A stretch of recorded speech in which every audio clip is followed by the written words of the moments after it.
हाँ, सभी दर्शनार्थियों प्रार्थना है। आज हम जो है अजपा जाप और बैखरी वाणी, मध्यमा वाणी, इसी का जो है माने अधिक से अधिक जो है लोगों के सामने जो है रखेंगे कि अजपा जाप किसे कहते हैं, बैखरी वाणी से जब कैसे होता है, मध्यमा वाणी से जब कैसे होता है और श्वासा से कैसे जब होता है। आज इसका हम विस्तार रूप से वर्णन करेंगे। हाँ, कहते हैं कि संसार में जो है पूरे भारत में या वास्तविक देखा जाए स्वामी रामानंद जी का चलाया हुआ पंथ जो है स्वामी रामानंद पंथ जी से कहते हैं। और सतयुग से लेकर के आज तक जब से इस सृष्टि की रचना की गई है तब से 4 प्रकार का भजन जो है वेदों में, पुराणों में, ग्रंथों में गाया गया है। जिनमें जो है प्रथम भजन है बैखरी वाणी। जो लोग राम राम मैंने बैखरी वाणी से उच्चारते हैं, जिनको कहते हैं ना साधक नाम जपहि लय लाए, होहि सिद्ध अनमादिक पाए। कहते हैं कि जो राम नाम का जप जो है मन वचन कर्म से करता, मन से करता है तो उसको धीमे धीमे सारी सिद्धियां प्राप्त हो जाती हैं। लेकिन जो भगवान का सच्चा भक्त होता है वो कहता है कि प्रभु मुझे कोई भी रिद्धि सिद्धि चमत्कार नहीं चाहिए, मैं केवल यदि भजन करता हूँ केवल आपके जो है दर्शन के लिए, राम नाम में हमारी प्रीति हो और हमको भगवान का धाम मिले या भगवान का समीप मिले, भगवान का सायुज्य मिले, आप जैसा रूप मिले, वैकुंठ मिले। और यही दृश्य को हम रख करके ही माने सपना को रख करके, यही कामना को रख करके भगवान से प्रार्थना करें। लेकिन भगवान का दर्शन की कामना रखना या साकेत धाम की कामना रखना या वैकुंठ की कामना रखना या भगवान के दर्शन की कामना रखना, ये कोई संसारिक कामना नहीं है। यह केवल है क्या, भगवान के चरणों में प्रीत है। जो व्यक्ति इस तरह से जो है राम नाम का जप करता है तो भगवान कहते हैं कि उसको मैं जो है अपनी शरण में ले लेता हूँ। हमारे गुरुदेव जी का चलाया हुआ जो है, चलिए इसी का भी विस्तार करते हैं। तो राम नाम को के बारे में लिखा है, ब्रह्म राम ते नाम बड़ बरदायक बरदान, लिय महेश सतकोटि माँ, लिय महेश जिय जान। कहते हैं कि इस संसार में जो है भगवान राम जी से बड़ा राम जी का नाम है। इसलिए जो बुद्धिमान लोग होते हैं वो सतत जो है राम नाम का जप, वैसे लिखा है, आठों पहर नाम जो सुमिरे, तब कछु जाने पावे।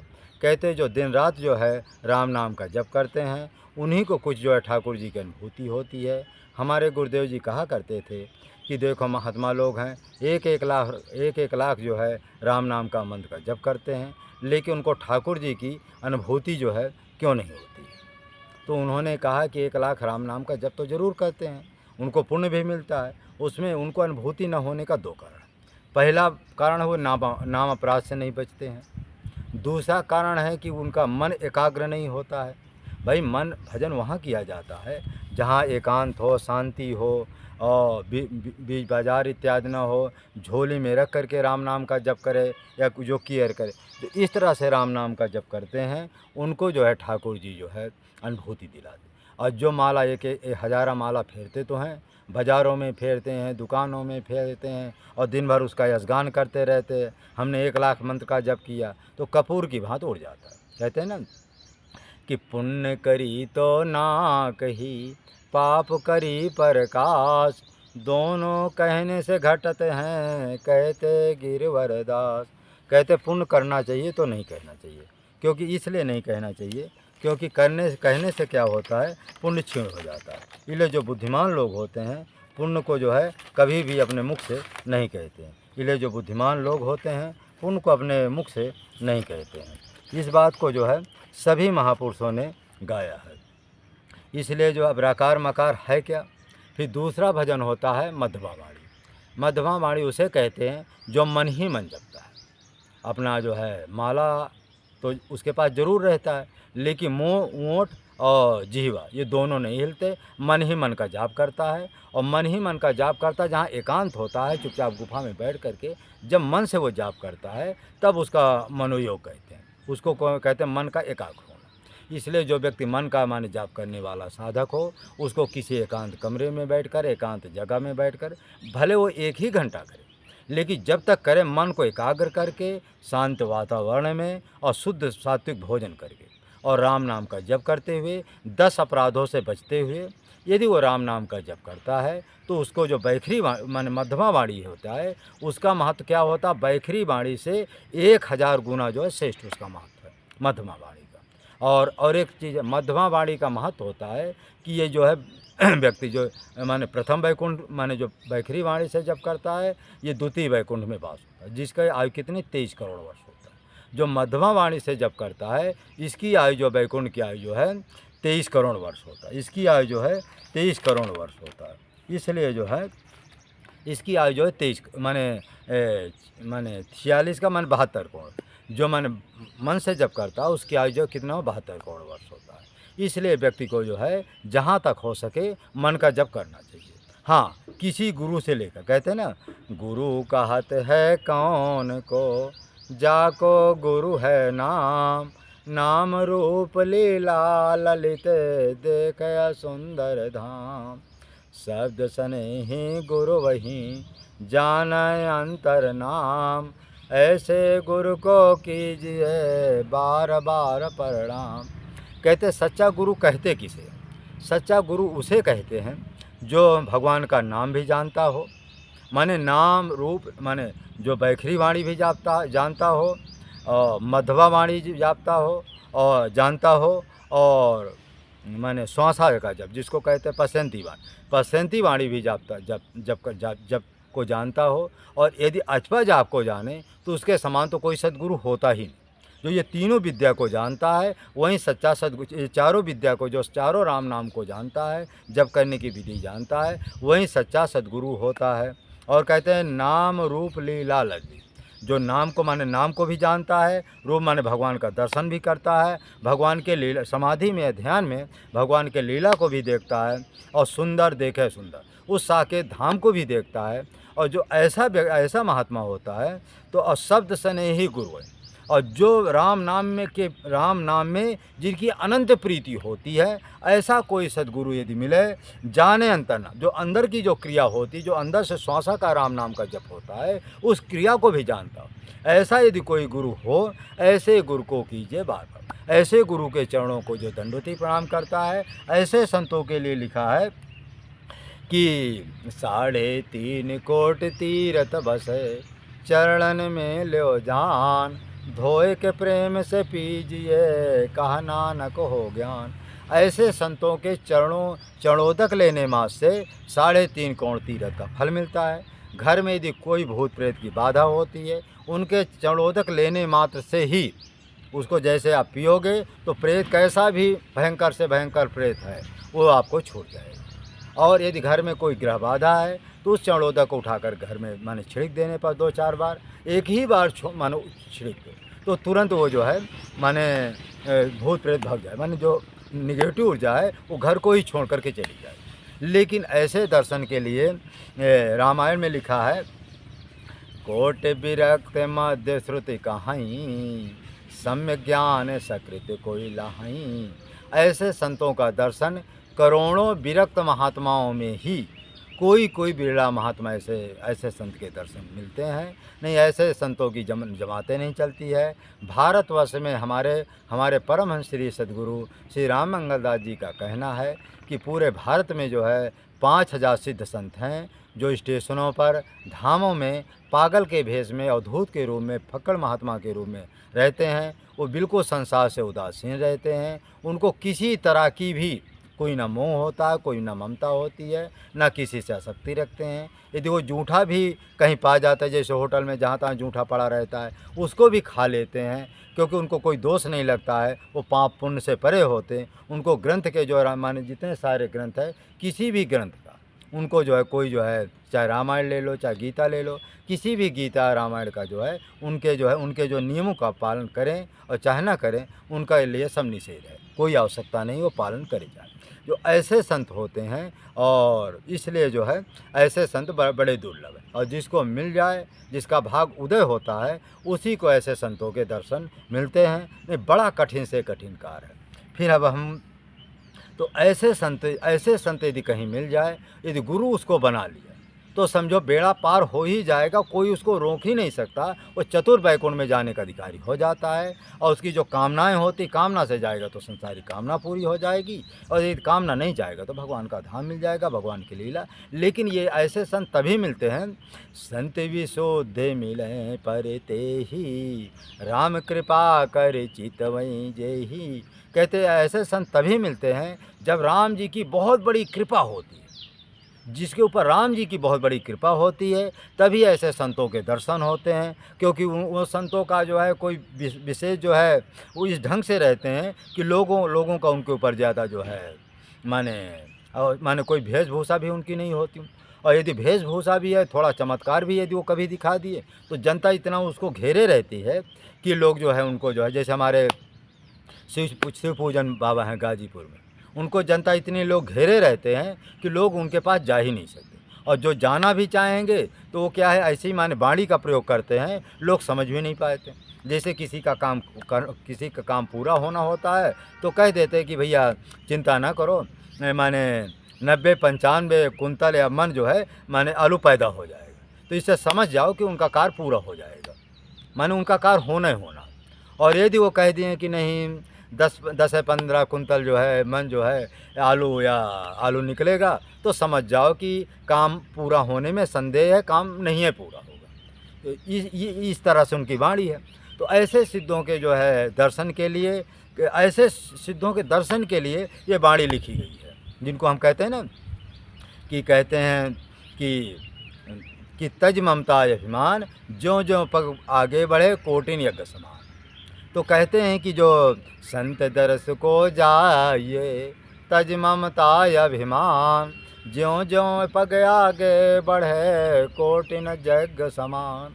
कहते जो ऐसे संत होते हैं, शिव पूजन बाबा जी जैसे संत होते हैं, ऐसे संतों के दर्शन के लिए जो व्यक्ति निष्काम भाव पूर्वक जो है बिना कोई कामना ले करके और छल कपट रहित हो करके निष्काम भाव से ऐसे संतों के दर्शन के लिए जाता है। लेकिन जब जाए तो कुछ ले करके जाता है। जो ऐसे संतन के लिए माने दर्शन के लिए जाता है, उनके लिए लिखा है कि एक एक पग में जो करोड़ों जग का फल मिलता है। और यदि उनसे गुरु मंत्र ले लिया जाए, हाँ अब लेकिन एक ही बार में कोई कार्य नहीं होता है। उनके जब दर्शन के लिए जाओ फिर नियमित जाओ कि हमको साल में एक बार जाना है तो जाना है, 6 महीना में जाना है तो जाना है। ये मतलब नहीं हो कि एक बार हम चले गए, उनके प्रति न कोई श्रद्धा है न भक्ति है, तो वो पुण्य नहीं मिलता। जिस महात्मा के पास जाओ, ऐसे महात्माओं के पास जब जाओ तो पूर्ण रूप से समर्पण भाव से जाओ, जीवन भर मरते दम तक उनके प्रति श्रद्धा भक्ति रखो। और यदि साल में हो सके गुरु पूर्णिमा को उनके पास जो है जरूर जाओ। और जब कभी जाओ तो कुछ श्रद्धा भक्ति के अनुसार है, फल है, फूल है, दक्षिणा है, कपड़ा है, कुछ ना कुछ ले करके जाओ। जब ऐसा व्यक्ति, इस ढंग से जो व्यक्ति ऐसे संतों के पास जाता है, तो उनके लिए लिखा है कि जो तज ममता अभिमान, ज्यों ज्यों पग आगे बढ़े कोटिन यज्ञ समान। तो ऐसे संतों के दर्शन के लिए करोड़ों यज्ञ का फल जो है उनको एक एक पग में मिलता है। इसलिए ऐसे संतन के दर्श है। तो इसलिए जो है सभी लोग जो है जब ऐसे संतन के दर्शन के लिए जाए तो पूर्ण समर्पण भाव से जाए। कोई घर में जो कोई मन में कामना इत्यादि न हो तो पूरा फल, और कामना रहेगी तो कामना पूरी हो जाएगी। दोनों बात है। फिर कहते हैं कि रकार मकार क्या है, राम। हाँ, अब रही बात है मध्यमा वाणी की बात तो हमने कर दिया। अब पसंती की भाषा में आ जाओ। पसंती की अर्थ होता श्वासा का जप। इसको माने क्या बोलते हैं, गुरु नानक जी भी कहें कि कंठ की जाप पिपील का, श्वासा की है मीन, अजपा जाप विहंग है, जानहि परम प्रवीण। ये जो श्वासा की जप को गुरु नानक जी ने भी इसकी महिमा का बखान किया है, यशगान किया है। श्वासा का जप का अर्थ होता है किसी अच्छे सद्गुरु के पास जाओ और उनके सानिध्य में रहो। लेकिन इस समय संसार की जनता सोचती है कि बस एक ही दिन में जाओ, एक ही दिन में सब कुछ मिल जाए। जो विद्या को पाने के लिए जो है माने देवता लोग तरसते हैं ना, कहते जिस विद्या को पाने के लिए बड़े बड़े देवता लोग तरसते हैं कि धरती में हमारा मनुष्य का जन्म हो जाए, और जब मनुष्य का जन्म होगा तो हम किसी अच्छे सद्गुरु के पास जाएंगे, और जब अच्छे हम सद्गुरु के पास जाएंगे तो उनसे हम जो है राम नाम की विधि की जानेंगे, अचपा जाप की विधि जानेंगे, श्वासा की जप की विधि जानेंगे, और मन से जो जप किया जाता उसकी विधि जानेंगे। ऐसे संतों को तन मन धन से उनकी सेवा करेंगे। जो ऐसे संत होते हैं, जो ऐसे संतों के दर्शन के लिए देवता भी ललायते रहते हैं। कहते ऐसे संतन के जो दर्शन के लिए जो देवता भी ललायत होते। और तुम लोग क्या होता, संसारी लोग सोचते हैं कि एक ही दिन में गुरुजी हमको गुरु मंत्र बता दे, एक ही दिन में हमारा जो है मन अंदर की क्रिया चालू हो जाए, एक ही दिन में हमको जो है श्वासा के जप का चालू हो जाए, एक ही दिन में हमको भगवान के दर्शन हो जाए। अरे जो माने करोड़ों जन्मों में, कहते हैं, एक लिखा ना कहते हैं जो करोड़ों जन्मों में व्यक्ति को वो चीज़ नहीं लिखा ना कि कहते हैं कि कोटिन जन्म का पंथ था पल में पहुँचा जाए, भेदी लीना साथ का दीनी वस्तु लखाए, भेदी लीना साथ कर दीनी वस्तु लखाए, और कोटिन जन्म का पंथ था पल में पहुँचा जाए। कहते जो करोड़ों जन्मों का पंथ है, मार्ग है, और तुम लोग सोचते हो कि वो एक ही दिन में प्राप्त हो जाए।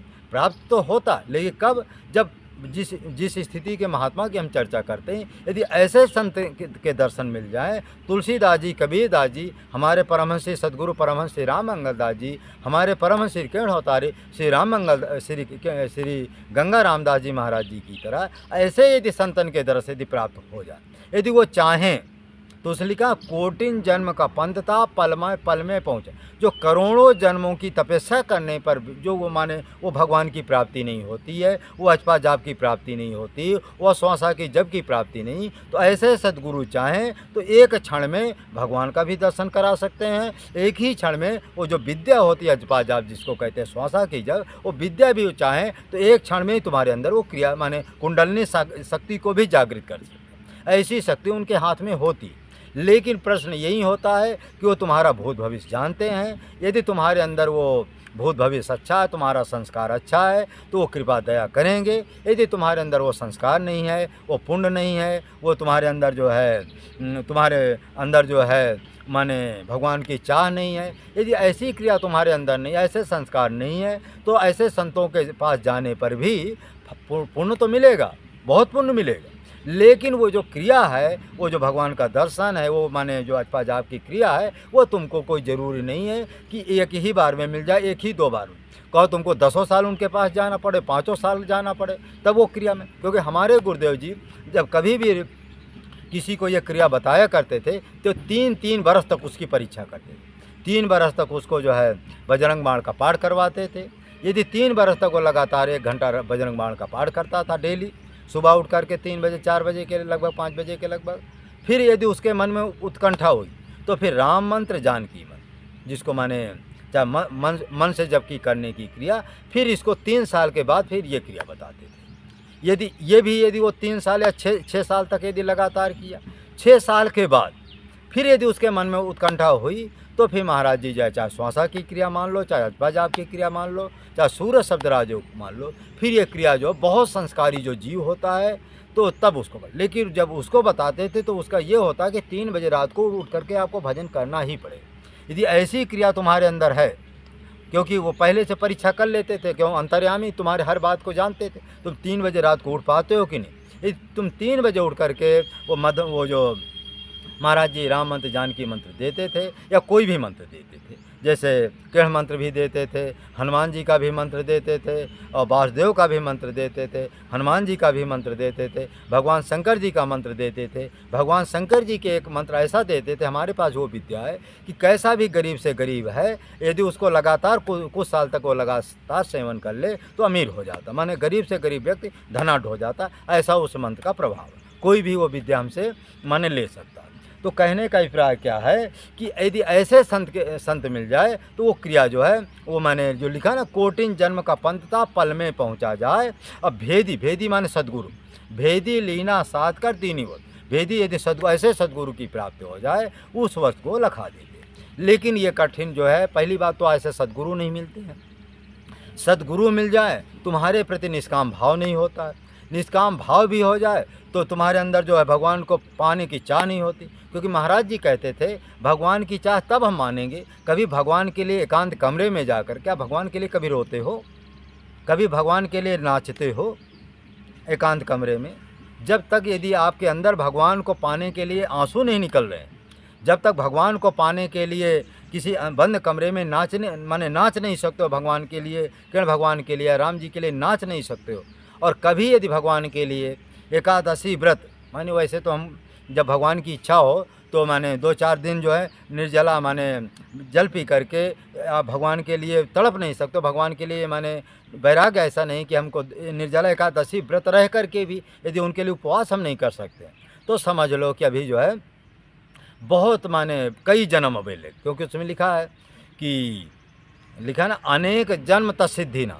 जब अनेकों जन्म तक हम तपस्या करते हैं, साधना करते हैं, तब कभी जो है भगवान की कृपा से ऐसे सद्गुरु मिलते हैं, तब छोटी मोटी सिद्धियां मिलते हैं। नहीं तो ये सिद्धियां और ऐसे सद्गुरु बड़े दुर्लभ नहीं, अति दुर्लभ है। उसमें भी लिखा है कि राम नाम मह नहीं मन धावे, राम नाम सोई जपे, जो जपी आया होए, 52 बिगहा छोड़ के अनंत में। राम नाम सोई जपे, जो जपी आया होए, 52 बिगहा छोड़ कर अनंत न केसर हो। कहते हैं कि राम नाम में उसी की प्रीत होती है जो हजारों लाखों जन्म से लगातार राम नाम का जप करते हैं। उन्हीं को जो है राम नाम पर विश्वास होता है, राम नाम का वो जप करते हैं। और यदि ऐसा जो कोई साधक होता है, ऐसे साधकों को ही सद्गुरु की प्राप्ति होती है। नहीं, सद्गुरु की प्राप्ति इतना सरल नहीं है, सरल नहीं, बड़ा कठिन है। बड़े बड़े जोगी लोग जो है तपस्या करते हैं, साधना करते हैं, उनको सद्गुरु की प्राप्ति नहीं। और आप लोग सोचते हैं कि हमको तत्काल हम जाएं गुरु के पास, तत्काल हमको जो साधन भजन मिल जाए, तत्काल हमको भगवान की प्राप्ति हो जाए, तत्काल हमारी समाधि लगने लगे। जब हजारों लाखों वर्ष की समाधि लगाने वाले जो सिद्ध महात्मा होते हैं, हठ योगी लोग, उनको सद्गुरु की प्राप्ति नहीं होती और तुम सोच रहे हो क्षण मात्र में मिल जाए। ये कहते हैं ना, कहते हैं कि कौन्यो सिद्धि की बिन विश्वासा, राम भजन बिन भवे। कौन्यो सिद्धि की बिन विश्वासा, राम भजन बिनु भव भय नासा। कहते हैं कि सबसे पहले जो है राम नाम पर तुमको अटूट विश्वास रखना पड़ेगा। इतना विश्वास कि राम नाम के सिवा संसार में कोई दूसरा मंत्र ही नहीं। और ऐसा विश्वास कि राम जी के समान संसार में कोई ईश्वर है ही नहीं। यदि ऐसा दृढ़ विश्वास हो जाए तब समझो कि हमको राम नाम में प्रीत या विश्वास हो गया है। और जब राम नाम का जप करो तो ऐसा विश्वास करो कि इस राम नाम में इतनी शक्ति है कि सर्व ब्रह्मांड, सर्व सृष्टि इसी राम नाम से मन प्रकट होते हैं, इसी राम नाम से लय होते हैं। राम नाम के सिवा संसार में कोई दूसरा तत्व नहीं। भगवान शंकर जी भी कहते हैं, बीज मंत्र नित जपते हमेशा, सब लोकन का प्राण कलेसा। कहते हैं संसार में जो बीज मंत्र है, जिसको राम नाम कहते हैं, सभी लोगों को सृष्टि की रचना करने वाला ये राम नाम मंत्र ही है। जो इस राम नाम मंत्र को जप करता है तो कहते हैं कि जो सृष्टि, जो लोग जो दिखाई देते हैं, आकाश में तारे दिखाई देते हैं, जो स्वर्ग, बैकुंठ, नरक जितने भी सब दिखाई देते, ये सब राम नाम के बल पर टिके हुए हैं। हमारे गुरु जी के पास एक साधक गया, उसका नाम था क्या है कि वो राम नाम का जप तो करता था, लेकिन उसके मन में जो है किसी कबीर साहब की बाणी में उसने पद पा गया। उस पद में क्या लिखा था कि सूरज शब्द राजयोग। सूरज शब्द राजयोग किसे कहते हैं, ये उसके विद्या अंदर थी। फिर उसने के मन में ये आया कि सूरज शब्द राजयोग होता क्या है। तो उन्होंने क्या है कि उसके मन में आया कि कबीरदास जी की बाणी है, तो इसका मतलब इसके अंदर गूढ़ रहस्य तो जरूर है। तो उसने जो है उसी समय ठाकुर जी को माने ताला लगा देता है और बंद कर देता है और शपथ खाता है कि जब तक प्रभु इसका अर्थ नहीं मिल जाएगा तब तक मैंने आज के बाद तुम्हारा आरती करूँगा, ना पूजा करूँगा, ना भोग लगाऊँगा और ना मैं तुम्हारे न ताला खोलूँगा। ऐसा संकल्प करके वह वहाँ से चल देता है। जब चलता है यहाँ से तो सीधा कहाँ जाता है, काशी जाता है। काशी में बड़े बड़े सिद्ध, बड़े बड़े विद्वान, बड़े बड़े शंकराचार्यों के पास वो जाता है। जो बड़े बड़े विद्वान हैं उनके पास जाता है, बड़े बड़े कबीर पंथियों के पास भी जाता है, दादू पंथी के पास जाता है, सभी के पास जाता है। लेकिन सभी कहते हैं कि भैया ऐसा है कि हम जो कबीर पंथी जरूर है, लेकिन सूरत शब्द राजयोग क्या है ये विद्या हम भी नहीं जानते। तो उन्होंने कहा कि बताओ, ये कबीर पंथी हैं, बड़े बड़े सिद्ध, बड़े बड़े अपने को कहते हैं कि हम मानस पीयूष जानते हैं, रामायण का मर्मज्ञ हैं, बड़े बड़े विद्वान हैं, लेकिन बताओ इनको ये भी नहीं पता है सूरत शब्द राजयोग क्या है। तो उसके मन में आया कि बताओ, कबीर साहब बिना पढ़े लिखे ये विद्या जानते हैं, लेकिन ये लोग बड़े बड़े विद्वान होकर के फिर भी ये विद्या नहीं जानते। तो उनके मन में आया कि अब क्या करें। फिर वहाँ से घूमते कई धामों में घूमते घूमते अंत में वो कहाँ गए, अयोध्या गए। अयोध्या में बड़े बड़े जो महात्मा थे, मठाधीश थे, विद्वान थे, सभी लोगों के पास, सभी महात्माओं के पास वो गया, वो भक्त गया। लेकिन सभी से पूछता है, कहते भैया देखो ऐसा है, हम नहीं जानते सूरत शब्द राजयोग क्या है, ये पहली बार हमने सुना है। तो उन्होंने कहा पहली बार नहीं सुना, ये तुलसी कबीर साहब की वाणी में है, क्योंकि जो सूरत शब्द रमैनी जो 3 ग्रंथ है, इसी को मिला करके सूरत शब्द राजयोग बना है। सूरत कहते हैं मन को, शब्द कहते हैं राम नाम को, और राजयोग का मतलब है, राजयोग का मतलब अजपा जा, इसी विद्या है जिसको सात समाधि वाला मार्ग, यही इसका अर्थ होता है। फिर जब वो घूमते घूमते कहीं गए, कोई पंडित ने उनसे मिला। पंडितों ने कहा ऐसा करो, तुमको ये विद्या ये शब्द का माने सही व्याख्या बताने वाला, तुमको इधर उधर भटकोगे, बड़े बड़े विद्वान तुमको नहीं बताएंगे। तुम ऐसा करो, गोकुल भवन अयोध्या जो वशिष्ठ कुंड के सामने है, वहाँ पर तुम जाओ। इस समय वहाँ एक बहुत बड़े सिद्ध महापुरुष रहते हैं, जिनका नाम है सद्गुरु संत शिरोमणि परमहंस श्री 1008 और योगी राज सद्गुरु श्री राम मंगल दास जी, उनके चरणों में जाओ, वो तुम्हारे हर समस्या का समाधान उनके पास है। तो वो जैसे जाता है, उनके चरणों में साष्टांग दंडवती प्रणाम करता है और कहता है कि प्रभु मैं कुछ शंका लेकर, कुछ प्रश्न लेकर के आपके पास। तो वो तो अंतर्यामी थे, सब कुछ जानते थे। उन्होंने कहा ऐसा कर, जो तेरे अंदर जो प्रश्न लेकर के आया है वो तू मन से निकाल दे, कि संसार में कोई इस विद्या को बताने वाला ही नहीं है, ये मन को तू निकाल दे। संसार में सब हर तरह के महापुरुष हैं, कुछ भी बताने पर समर्थ है, ये तू मन से निकाल दे कि संसार में कोई बताने वाला नहीं, तू बहुत अच्छी जगह आ गई। तो उससे कहते हैं कि अब तू ये मन में जो तेरी विचार है, इसको मन से हटा दे और तू बिल्कुल शांत हो जा, लेकिन अब तुझको हम कल ये विद्या को बताएंगे। तो फिर उसको कुछ राम मंत्र, जानकी मंत्र बताते हैं, और ये भी कहते, इसके पहले भी कह देते हैं कि देख ऐसा है, जो सूरत शब्द राजयोग होता है, इसी को कहते हैं राम नाम। राम जो सूरत शब्द राजयोग है, इसके कई अर्थ, हम लोगों में उसको सूरत शब्द योग को राम नाम कहते हैं, कबीर पंथी में उसको सतनाम कहते हैं, और क्या बोलते हैं नानक पंथ में उसको वह गुरु के नाम से कहते हैं, या सतलोक के नाम से उसको सतलोक के नाम से कहते हैं। तो कहने का मतलब है उसी के अनेकों नाम है। कोई इसको अचपा जाप कहता है, कोई उसको विहंगम मार कहता है, कोई इसको इस तरह से कई नाम है, लेकिन सबका निचोड़ क्या है, वो राम नाम है। तो उन्होंने कहा इस राम नाम में सर्व सृष्टि सर्व ब्रह्मांड इस राम नाम में ही समाया हुआ है। राम नाम के सिवा तीनों लोकों में कोई नहीं, सब कुछ राम नाम के अंतर्गत है। राम नाम से सृष्टि की रचना की गई है, राम नाम से सारी देवी देवताओं का प्रकट हुआ है, राम नाम से सारे ईश्वर का धरती प्रकट हुए हैं। राम नाम के बल पर सभी देवी देवता वरदान देते हैं। राम नाम के बल पर ही सर्व ब्रह्मांड सर्व सृष्टि सब राम नाम में रची गई। फिर उसको राम मंत्र जानकी मंत्र देते हैं और कहते हैं कि सुबह अपना अनुभव आकर बताएं।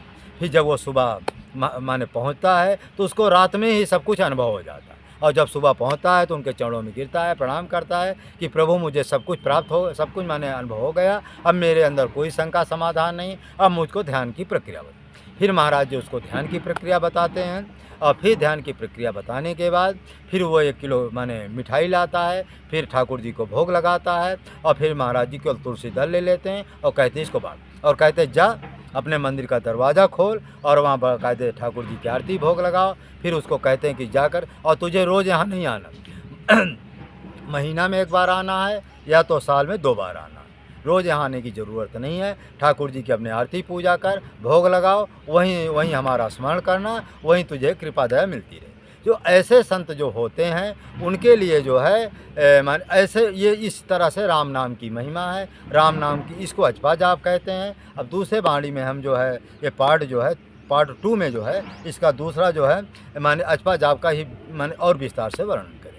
तो मानव धर्म प्रसार की जय, सत्य न्याय धर्म की जय, चित्रकूट धाम की जय, परमहंस श्री गंगा रामदास जी की जय, परमहंस श्री सद्गुरु श्री राम मंगलदास जी महाराज जी की जय। और अच्छा, मानव धर्म क्या है?